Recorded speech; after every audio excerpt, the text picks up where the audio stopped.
प्रभु यीशु मसीह के सामर्थ्य नाम में हम मांगते हैं। अपने हाथों को उठाओ आज के वचन के लिए। बोलो परमेश्वर आज का वचन मेरे लिए हो, मेरी जिंदगी सेम न रहे। ये वचन मेरे जीवन के अंदर जाए, मैं इसे ग्रहण करूं और 100 गुना फलों को लेके आऊं। खोलो अपने होठों को। Thank you Jesus. वो वर्ड जो आपको परमेश्वर बताएगा वो आपकी जिंदगी में फल लेके आए। अपनी आंखों को बंद करके अपने हाथों को उठा के परमेश्वर से बोलो परमेश्वर ये वचन मेरी जिंदगी में 100 गुना फलों को लेके आए। मांगो अपने हाथों को उठा के।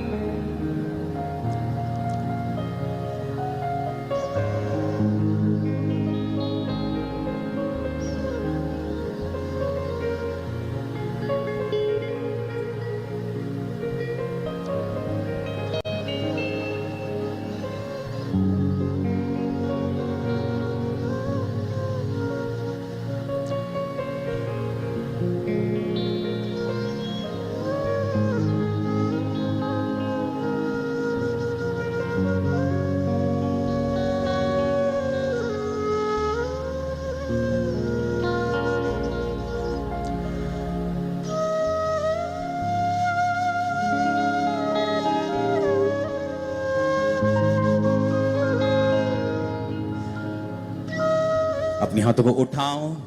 ये वर्ड मैं इस पर ध्यान दूंगा, परमेश्वर से बात करूं, मैं इस पे मनन करूंगा और फलों को लेके आऊंगा।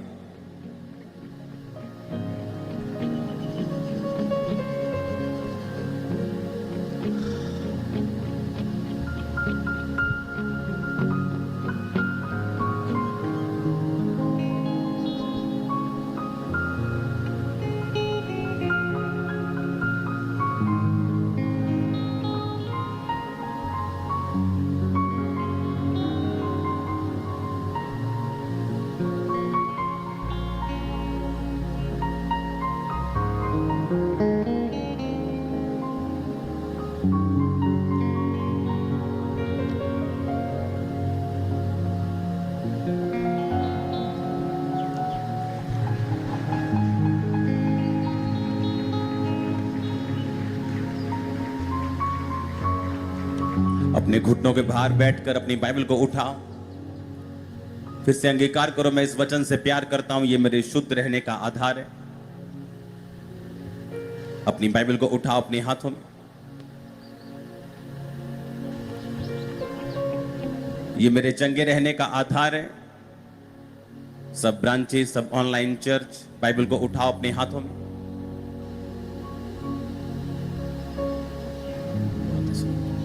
बहता दरिया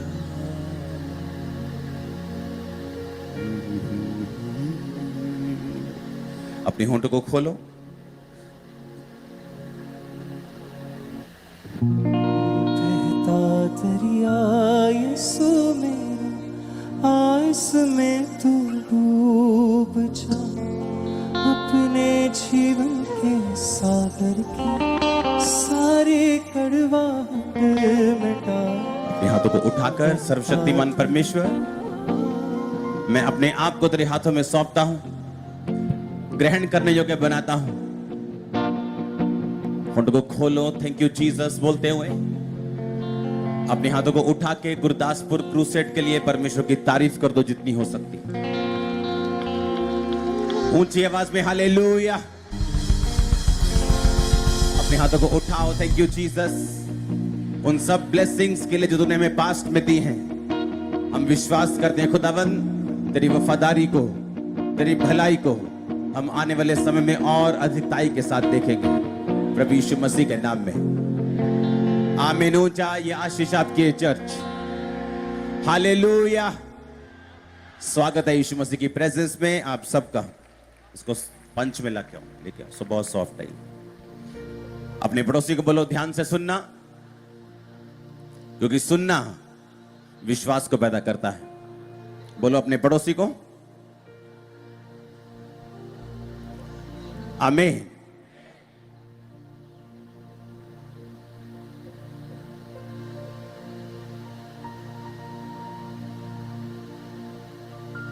अपने पड़ोसी को बोलो ध्यान से सुन। बड़े चार्ज लग रहे हो, क्या बात है आज? हाँ, बहुत चार्ज लग रहे हो तुम। इतनी गर्मी होने के बावजूद, डबल शिफ्ट होने के बावजूद तुम ब्लेस हो यीशु मसीह के नाम। ए आत्मिक बजा इसको बोल, क्या ये? हालेलुया। एक बात याद रखो, जो वचन है वो तब तक केवल लिखा हुआ है जब तक आप उस पर मनन नहीं करते। अपने पड़ोसी को बोलो, वचन अपने आप पूरा नहीं होता। अगर बाइबल कहती है उसके कोड़े खाने से तू चंगा हो चुका है, बाइबल कहती है तुझे उस वचन के ऊपर मनन करना होगा, उस पर अंगीकार करना होगा, उस पर फेथ करना होगा, उसका अंगीकार करके उसको लेना होगा, तब वो वचन तेरे लिए पूरा होगा। आप मेरी बात समझ रहे कि नहीं? इसीलिए बाइबल कहती है इसहाक शाम के टाइम में परमेश्वर के वचन का ध्यान करने के लिए वो मैदानों में जाता था। उसे मालूम था मेरी पत्नी परमेश्वर की ओर से है, लेकिन 20 साल से बांझ है, ये बच्चा नहीं जन्म पा रही, क्योंकि कोई भी दिक्कत हो सकती है। लेकिन परमेश्वर का वचन ये कहता है कि उसने अब्राहम को कहा था कि मैं तेरे वंशों को तेरे चुनूंगा, आशीष दूंगा, तू आशीष का मूल होगा, मैं तेरे बच्चों को, तेरे वंश को आकाश के तारों की तरह अनगिनत करूंगा। सारे वायदे उसके बाइबल में, उसके वचन में लिखे थे, उसके सारे परिवार की हिस्ट्री में लिखे थे, लेकिन अभी भी उसकी पत्नी बांझ थी। और इसीलिए बाइबल कहती शाम के टाइम वो परमेश्वर के वचन पर ध्यान देने के लिए, मनन करने के लिए शाम के टाइम वो जंगलों में, मैदानों में जाता था, ताकि वो वर्ड पे वो मनन कर सके और परमेश्वर के उस मनन से उस वर्ड को, उस वचन को अपनी जिंदगी में पूरा होते हुए देख सके।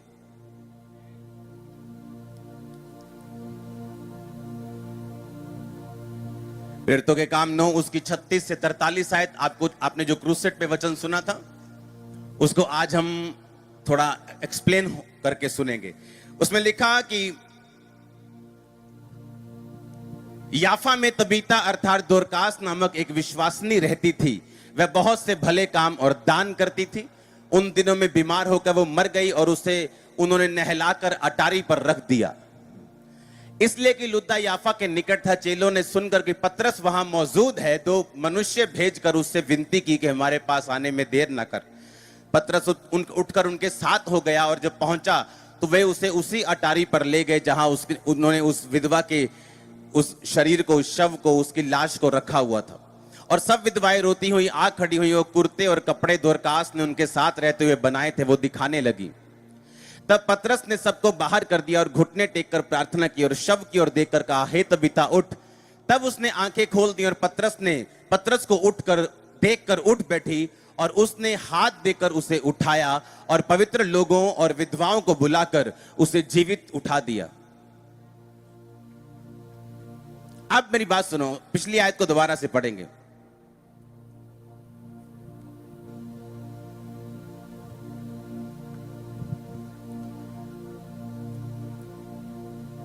उसकी आगे आयत को 40 में लिखा, तब पतरस ने सबको बाहर कर दिया।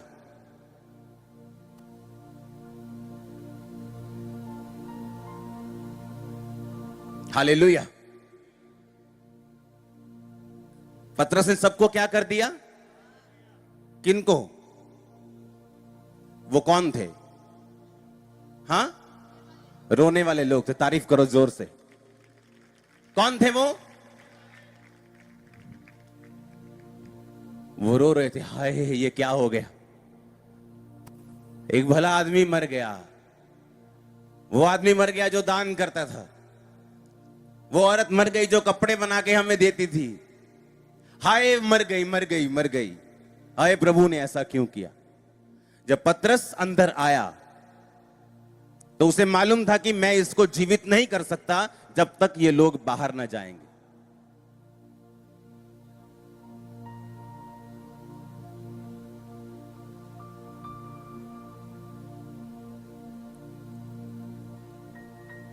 एक बात, आपके लिए आकाश में कुछ रखा हुआ है, परमेश्वर ने कुछ रखा है आपके लिए, और वो अपने आप आपको नहीं देगा।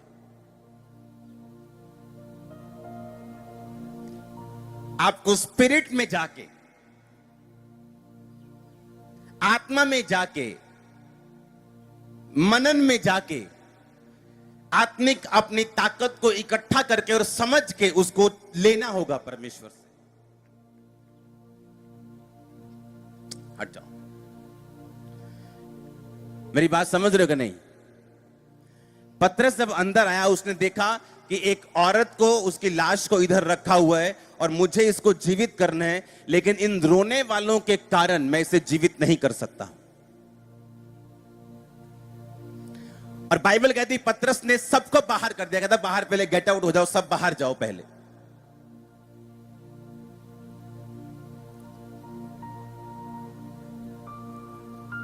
याकूब को मालूम हुआ उसका भाई 400 बंदे लेकर उससे मिलने के लिए आ रहा है। उसे मालूम था मिलने थोड़ी आ रहा है, वो तो मेरा कत्ल करने के लिए आ रहा है।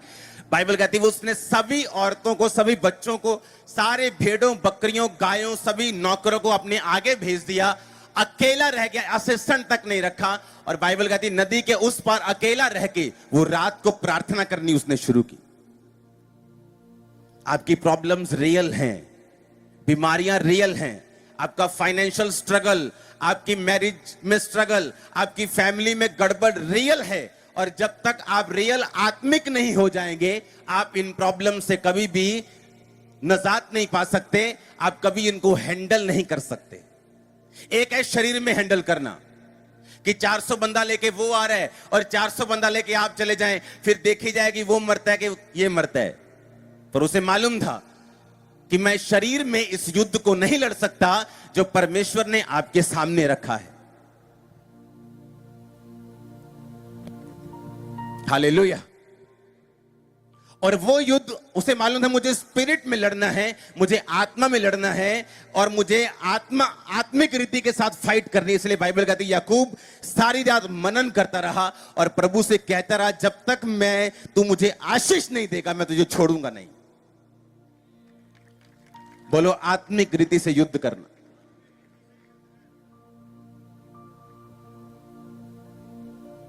प्रॉब्लम तो यह है कि आपका बेटा नशे करता है। प्रॉब्लम तो यह है कि आपका पति आपको पूछता नहीं, लेकिन आप काउंसलिंग कर करके थक चुके हो, आप बोल बोल के थक चुके हो, आप समझा समझा के थक चुके हो, पर आप प्रार्थना करने से आपको एलर्जी है। फाइट जो स्पिरिचुअल है उससे एलर्जी है। आपकी स्पिरिचुअल आइज बंद है, इसीलिए वो मुसीबत आपके सामने पहाड़ बन के खड़ी है जो कि एक चूहे की तरह होनी चाहिए।